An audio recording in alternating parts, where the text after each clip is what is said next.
तो गाइस सभी लोगों का स्वागत है ह्यूमन पेरेटस के इस वीडियो में। और आज हम बात करेंगे एक और पब्लिक सेक्टर अंडरटेकिंग की तरफ से जो एचआर ऑफिसर के लिए वैकेंसी आई है। तो मध्य प्रदेश का जो स्टेट इलेक्ट्रिसिटी बोर्ड है, जिसको अब हम जानते हैं मध्य प्रदेश पश्चिम क्षेत्र पश्चिम क्षेत्र विद्युत वितरण कॉरपोरेशन लिमिटेड, काफी लंबा नाम है। इसकी जो वैकेंसीज नई एचआर की आने वाली हैं, आज हम उसकी बात करेंगे। तो डिटेल नोटिफिकेशन जो है वो ऑलरेडी आपको उसकी वेबसाइट पे जो है मिल जाएगा। हमने भी ह्यूमन पेरेटस की जो हमारे कोर्सेज है उसमें उसको लगा दिया है, ठीक है। तो उसकी हम बात करने वाले हैं। ऑल ऑफ दोस्त जो हमारे साथ पहली बार जुड़ रहे हैं, सो वी आर ह्यूमन पेरेटस।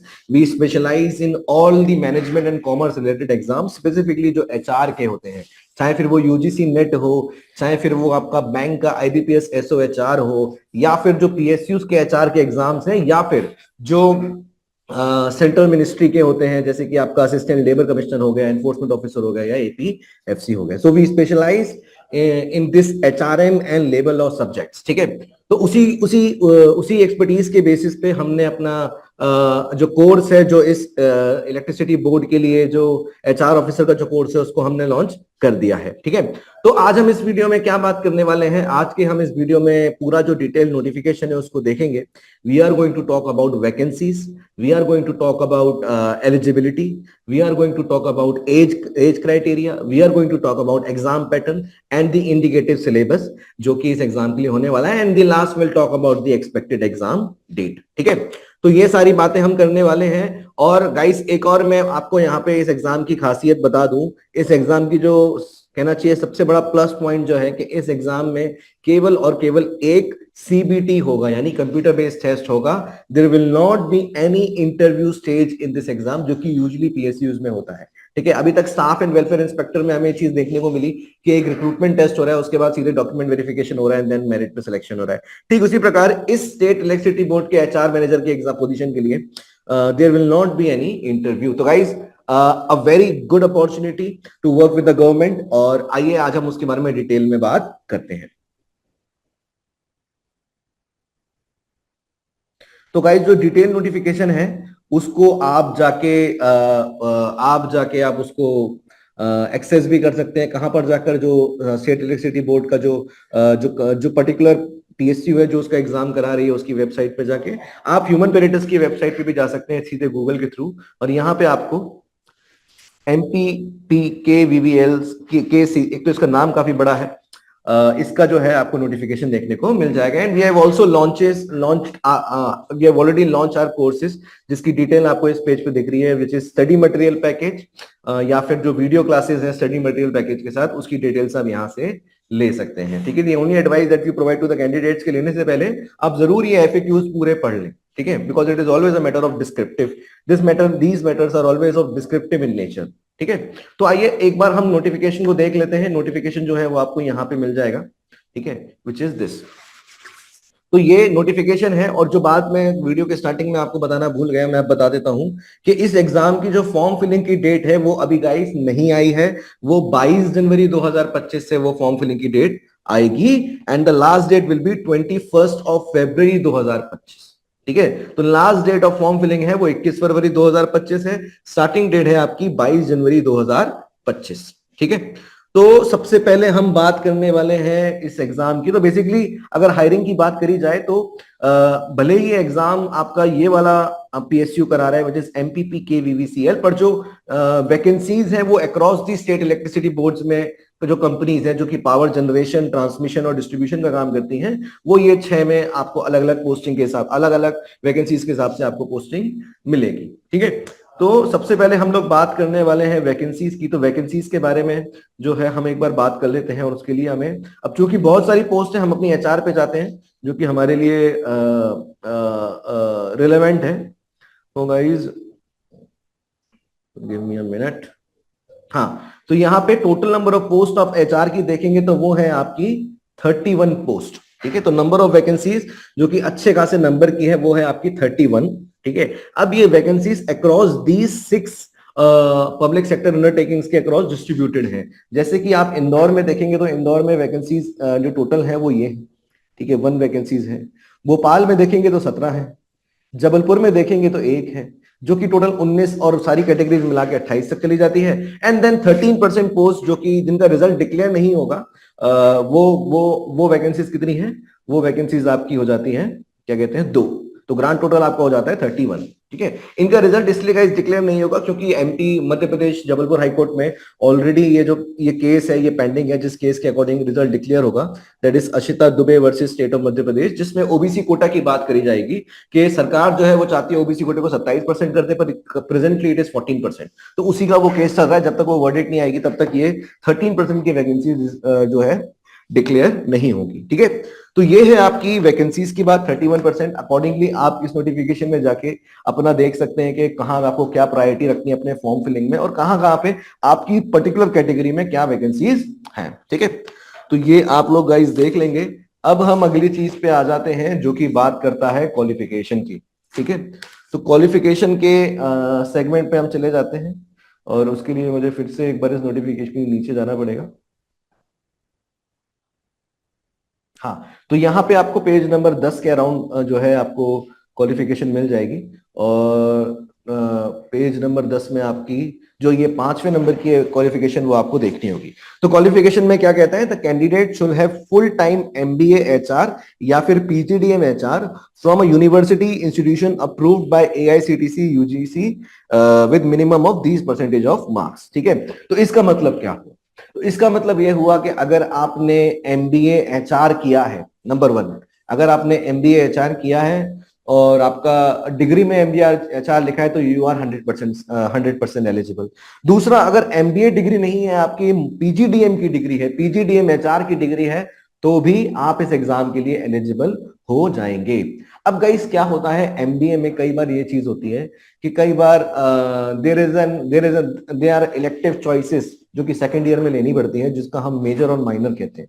तो 2 केसेस हो सकते हैं, एक में मेजर एचआर सेकंड ईयर में लिया है और दूसरे में जो है माइनर एचआर लिया है। तो इन दोनों केसेस के लिए क्या क्या क्या स्थिति है, तो गाइस हमारा ऐसा मानना है बेस्ड ऑन और एक्सपीरियंस, जो कि बहुत सारे पीएसयूज को लेके जो क्राइटेरिया रहता है कि अगर आपने मेजर इन एचआर किया है, अगर आपकी डिग्री में एचआर मेजर है, then you will be eligible for this exam. However, अगर आपकी डिग्री में माइनर एचआर है, then you will not be eligible for this exam. ठीक है, बेस्ड एंड अगेन इसमें एक और क्राइटेरिया जो यहाँ पे है वो है आपका minimum percentage as per your category, as per your circumstances. ठीक है, तो 60%, 50% और जो 55% की बात है वो यहाँ पे आप जाके इसको पढ़ सकते हैं, पेज नंबर 10 जो है पॉइंट नंबर 5।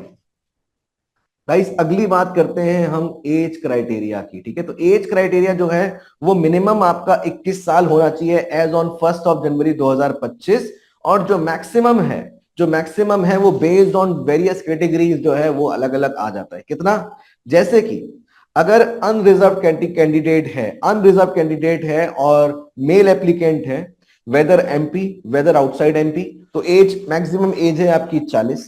ठीक है, नाउ अनरिजर्व कैंडिडेट है और फीमेल कैंडिडेट है, तो अगर वो एमपी के डोमिसाइल की है देन इट इज 45।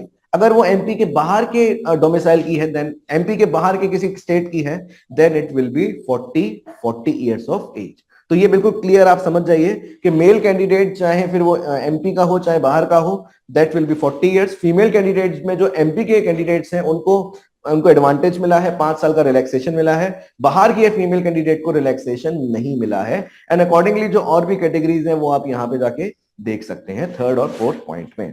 तो this will be your age criteria. ठीक है, there will not be any experience जो कि इस एग्जाम के लिए रिक्वायर्ड है। ठीक है, अब हम आगे बढ़ते हैं और अगली चीज पे आते हैं, that is your exam pattern. ठीक है, तो गाइस एग्जाम पैटर्न की अगर हम बात करें तो हमारे पास ना 2 तरीके हैं एग्जाम पैटर्न को समझने के। ठीक है, पहला तरीका क्या है, पहला तरीका है आपका कि मैं इस डॉक्यूमेंट में नीचे चला जाऊं, ठीक है, विच इज 14 पेज,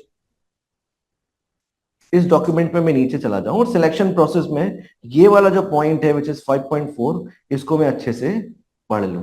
ठीक है, तो इसके बेसिस पे मुझे क्या पता चलता है कि जो एग्जाम है वो आपका 100 मार्क्स का होगा और 100 क्वेश्चन आएंगे and so on and so on. ठीक है, अब इसमें क्या लिखा है कि scheme of the examination and indicative syllabus for the respective course shall be notified separately. ठीक है, तो ये पहला तरीका है जिसके थ्रू मैं पता कर सकता हूं गाइस अब चूंकि स्कीम ऑफ द एग्जाम और इंडिकेटिव सिलेबस अभी सेपरेटली नोटिफाई होगा, तो मैं कैसे पता करूं इस पॉइंट पर बैठकर कि आखिर मेरा एग्जाम पैटर्न क्या होने वाला है और मेरा जो सिलेबस है वो क्या होगा। क्या पुख्ते तरीके से मैं पता कर सकता हूं सो दैट मैं एक अर्ली बर्ड का एडवांटेज लेके अपनी तैयारी अभी से शुरू कर सकूं। तो गाइस इसका सबसे आसान तरीका है, जो पिछला नोटिफिकेशन आया था that is in the year of 2023, जब एमपीजीसीएल जबलपुर ने इसका एग्जाम कराया था, वहां जाके मुझे थोड़ी सी क्लैरिटी मिल सकती है। तो जब मैं इसके नोटिफिकेशन पे जाता हूं तो मैं एक बार सर्च कर लेता हूं प्रोसेस। एक मिनट गाइस। अच्छा, इस पे तो सर्च ही नहीं होगा, डॉक्यूमेंट जो है वो अच्छी तरीके से नहीं डला है, पर कोई बात नहीं, यहाँ हमें मिल गया सिलेक्शन प्रोसेस। और यहाँ पे ना डिटेल में दिया हुआ है कि जो सिलेक्शन प्रोसेस है उसमें कितने क्वेश्चंस आएंगे और क्या आएगा और उसका डिस्ट्रीब्यूशन क्या है। तो फॉर नाउ, जब तक detail scheme of examination notify नहीं करी दी जाती, हमारे पास इसी को मानने का हमारा बेसिस है जिसको हमें मानना पड़ेगा। ठीक है, तो इसी के बेसिस को आइए एक बार ना हम थोड़ा सा शब्दों में समझ लेते हैं कि आखिर इसका क्या मतलब है।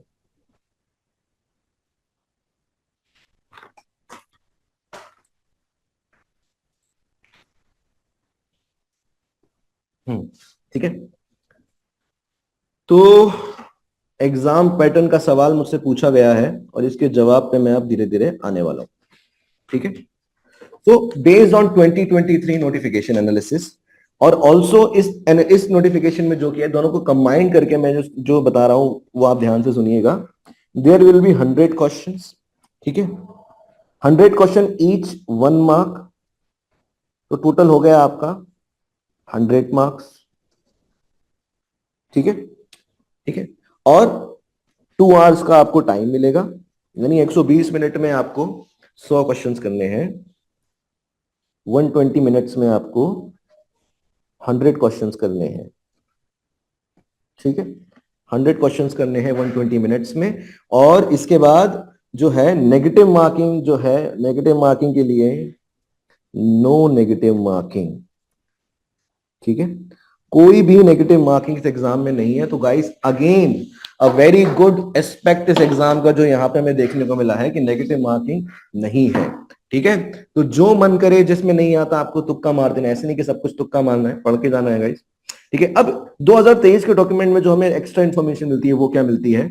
वो मिलती है कि भाई ये जो 100 क्वेश्चन है, this 100 question are divided into 2 aspect. ठीक है, वन है आपका 75 क्वेश्चन। ठीक है, रिसेप्शन दोस्त गाइस, एक सेकंड मुझे वेट देना। भाई तुम बहुत आगे अंदर आ गए, रिसेप्शन के लिए आपको ना बहुत बाहर जाना पड़ेगा, किसी से पूछो। ठीक है, हाँ ओके, लेट अस कंटिन्यू। तो हाँ, तो अब हम आते हैं अपने सब्जेक्ट के डिस्ट्रीब्यूशन पे। तो सब्जेक्ट का जो डिस्ट्रीब्यूशन है वो दो तरीके से, एक है आपका प्रोफेशनल नॉलेज, एक है आपका जनरल अवेयरनेस एंड एप्टीट्यूड। तो प्रोफेशनल नॉलेज की अगर बात करें तो 75 क्वेश्चन आएंगे प्रोफेशनल नॉलेज के, 25 क्वेश्चन आएंगे जनरल अवेयरनेस के, फॉर नाउ। ठीक है, फॉर नाउ जो हम 2023 के एनालिसिस के बेसिस पे बात कर रहे हैं। और अगेन इनका जो मार्क्स डिस्ट्रीब्यूशन हो जाएगा वो हो जाएगा आपका 75 मार्क्स, 25 मार्क्स। ठीक है, तो हल्का हल्का मोटा मोटा हमें पैटर्न थोड़ा सा यहाँ पे दिख रहा है कि क्या पैटर्न होने वाला है। और गाइस ये सीबीटी मोड एग्जाम है। ठीक है, थोड़ा थोड़ा हम यहाँ से अंदाजा लगा सकते हैं। बाकी जो इंडिकेटिव सिलेबस आएगा उसको हम देख लेंगे। ठीक है, तो ये दोनों में हमने अपना बांट दिया। प्रोफेशनल नॉलेज माने आपका क्या हो गया? प्रोफेशनल नॉलेज हो गया मतलब आपका एचआर का, जो आपका एचआर डोमेन का जो आपका पढ़ाई है। ठीक है, एचआर डोमेन का जो आपका पढ़ाई है। अब बात करें क्वालिफाइंग मार्क्स की, तो क्वालिफाइंग मार्क्स के बारे में, क्वालिफाइंग मार्क्स जो है वो अनरिजर्व कैंडिडेट के लिए है 40। ठीक है, 40 मार्क्स हैं अनरिजर्व कैंडिडेट के लिए, जो कि 2023 में 50 था। और आप इसको नोटिफिकेशन में बाकी कैटेगरीज के लिए जाके भी देख सकते हैं कि कितना अनरिजर्व, कितना जो है मार्क्स दिया था। ठीक है, तो ये हो गई एग्जाम पैटर्न की बात। अब यहां पर हमें जो अपनी अंडरस्टैंडिंग को बिठाना है वो क्या बिठाना है कि पहली बात तो नेगेटिव मार्किंग नहीं है, हर एक क्वेश्चन 1 मार्क्स का है। अब पढ़ाई करी जाए तो पढ़ाई के लिए सिलेबस क्या हो सकता है, उसकी उसका अगला हमारा सवाल आ जाएगा। तो गाइस सिलेबस के लिए भी 2024 का नोटिफिकेशन कहता है कि वो डिटेल सिलेबस बाद में रिलीज करेगा। फॉर नाउ जो 2023 का जो सिलेबस था, जो इंडिकेटिव सिलेबस था, उससे हम लोग अपना बेस बना सकते हैं कि आखिर हमें इस एग्जाम के लिए क्या पढ़ना है। ठीक है, तो अगेन मैं आपकी सारी जानकारियां जो है ह्यूमन पेरेटस की जो वेबसाइट है, जो कि कमेंट में पहले भी पड़ा हुआ है, उसको जाके आप डाउनलोड कर लीजिएगा। ठीक है, तो यहाँ पे जो सिलेबस इंडिकेटिव सिलेबस है एचआर का और जनरल अवेयरनेस एंड एप्टीट्यूड का 2023 के नोटिफिकेशन जो हमें मिला था, वो आप लोग यहां से डाउनलोड कर सकते हैं। तो पहले हम एचआर का सिलेबस देख लेते हैं। तो एचआर का जो इंडिकेटिव सिलेबस है वो आपके सामने है, जो कि एक्चुअली में नथिंग बट मोर और less similar to UGC NET का ही एग्जाम है। ठीक है, तो ये आपके सारे टॉपिक्स हैं, जैसे कि principle and practices of management, HRM, HRT, OB, industrial relations, industrial disputes, labour legislations, wages, labour welfare and labour market. मोटा मोटा यूजीसी नेट का जो सिलेबस होता है ये वही एग्जाम है जहां पे लिखा भी हुआ है। ठीक है, अब गाइस यही जो टॉपिक्स है ना, यही जो कीवर्ड्स हैं, इनको हम 6 उसमें बांट देते हैं। एक है आपका ऑर्गेनाइजेशनल बिहेवियर, एक है आपका, let me also right these topics,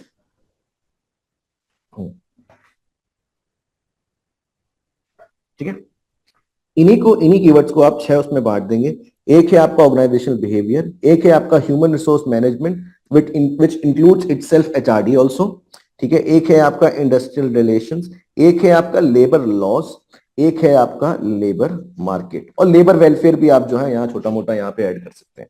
तो यही सारे कीवर्ड्स जो हैं आपके, जो आपको इस एग्जाम के लिए आपको पढ़ने होंगे। ये टिपिकल जो भी एचआर के एग्जाम देते हैं, ये सारे ही वो कीवर्ड्स हैं। ठीक है, तो ये एचआर का सिलेबस आपका पूरा हो गया। अब हम जाते हैं जो जो दूसरा जनरल अवेयरनेस एंड एप्टीट्यूड की बात करता है, उसकी सिलेबस को देख लेते हैं।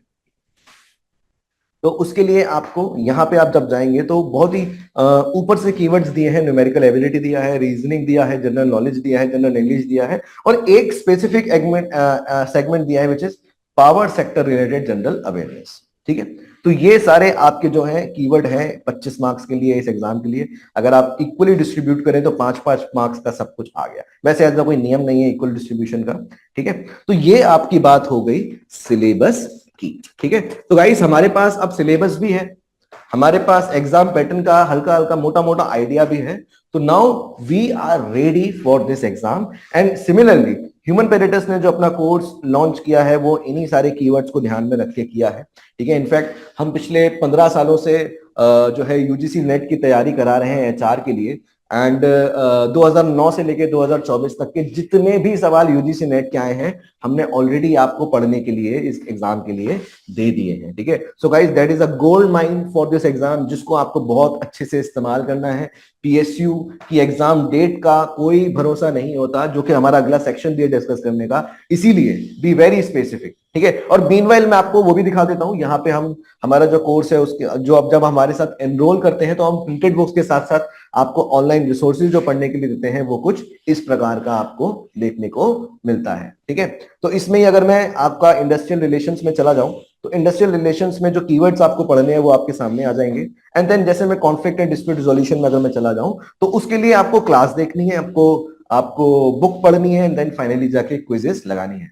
तो गाइज वैसे तो क्लास देखना और बुक पढ़ना जो है वो सब्जेक्ट की आपकी जो नॉलेज है उसको बढ़ाता है, but based on the time limit जो हमारे पास एग्जाम के लिए है, and based on the idea के भाई हमें इस एग्जाम को क्लियर करना है, अभी हमें ज्ञान का गुरु नहीं बनना है, इसीलिए गाइस क्विज की इंपॉर्टेंस बहुत ज्यादा होती है।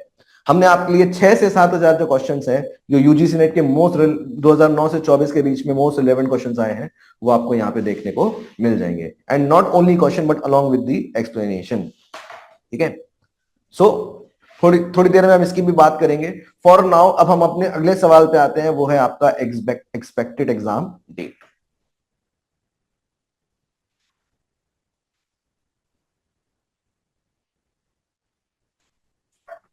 ओके, सो गाइज अगर हम एग्जाम डेट की बात करें,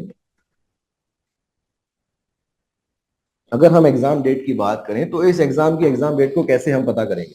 ठीक वही तरीका जो हमने अभी तक देखा है, जो पिछली बार जो हुआ था वही हमारे लिए क्या होगा, वही हमारे लिए होगा वर्स्ट केस सिनेरियो। पिछली बार की अगर बात करें तो पिछली बार ये एग्जाम आपका 2023 में नोटिफिकेशन आया था। इसकी टाइमलाइन देख लेते हैं। तो गाइस फॉर्म फिलिंग जो था वो आपका 21 फरवरी 2023 से स्टार्ट हो गया था एंड देन एक महीने तक ये फॉर्म फिलिंग हुई थी। और जो आपकी एग्जाम डेट आई थी वो आई थी कब की? वो एग्जाम डेट थी आपकी 28 अप्रैल 2023। ठीक है, तो इसके बेसिस पे ये बात क्लियर हो जाती है मार्च अप्रैल के आपको 2 महीने का मिनिमम टाइम मिलेगा फॉर योर एग्जाम। ठीक है, 2 महीने का मिनिमम टाइम मिलेगा फॉर योर एग्जाम। इसीलिए मिशन मोड में टारगेटेड पढ़ाई इस एग्जाम के लिए करना बहुत ज्यादा जरूरी हो जाता है। ठीक है, तो 2 महीने का आपको टारगेट लेना है। अभी से तैयारी शुरू करेंगे तो आपको एडिड एडवांटेज मिलेगा कि आप इस एग्जाम को अच्छे से क्लियर करने की स्थिति में आ जाए। ठीक है, अब बात करते हैं गाइस ह्यूमन पेरेटस के साथ आप कैसे तैयारी करेंगे इस एग्जाम की। तो गाइस कोर्स की डिटेल्स आप सारी यहाँ पे ले सकते हैं, जो जो चीजें यहाँ पे हम अवेलेबल आपके लिए करा रहे हैं। इसके साथ साथ जो ह्यूमन पेरेटस का लर्निंग मैनेजमेंट सिस्टम है, आप इसका 1 दिन का फ्री ट्रायल भी ले सकते हैं। तो गाइस जब आप हमारे साथ एनरोल करेंगे तो हम आपको यूआरएल भेजेंगे go.humanperitas.in एंड देन उस यूआरएल के थ्रू आप इस पेज पे आ जाएंगे एंड देन जो भी ऑनलाइन रिसोर्सेज की पढ़ाई है वो आपको यहाँ पे करनी है। It includes not only paper 2 जो कि आपका डोमेन नॉलेज है, बट ऑल्सो जो हमारा जो जनरल अवेयरनेस एंड रीजनिंग का पेपर है एंड एप्टीट्यूड का पेपर है उसकी पढ़ाई भी आप हमारे साथ करोगे। So you are 100% covered with this syllabus. ठीक है, तो जैसे कि मैं आपको करंट अफेयर्स दिखाऊं तो रादर देन सिविल सर्विसेज के करंट अफेयर जिस तरीके से हम पढ़ते हैं उससे बहुत अलग करंट अफेयर जो है यहाँ पे आपको देखने को मिलेंगे। जैसे कि अगर मैं यहाँ पे जाऊं science technology polity governance industrial relations, ये सारे करंट अफेयर्स आपको यहाँ पे देखने को मिलेंगे। और जैसे मैं किसी भी एक पे भी चला जाऊं तो we always covered in very concise manner. तो ये गाइस क्या है, ये वो करंट अफेयर्स है जो पॉलिटी के लिए 1 महीने के हैं and we have already filtered out everything जो इस महीने में होनी चाहिए फॉर योर एग्जाम नेसेसिटी। ठीक है, तो very concise very targeted and mission mode जो है पढ़ाई के मोड में हमें करना पड़ेगा। अब अगर आपको कोई भी चीज हमारी टीम से डिस्कस करनी हो, कोई बात मैंने यहाँ पे इनकरेक्ट बताई हो, कोई कोई चीज ऐसी हो, आप प्लीज उसको कमेंट में रख लीजिए। If there is a requirement to correct it will also do it. And अगर आपको कुछ पूछना भी है आप हमसे कॉल या मैसेज करके पूछ सकते हैं। बाकी आप कमेंट में जो है अपना डाउट डाल सकते हैं। All the best for this exam, do well.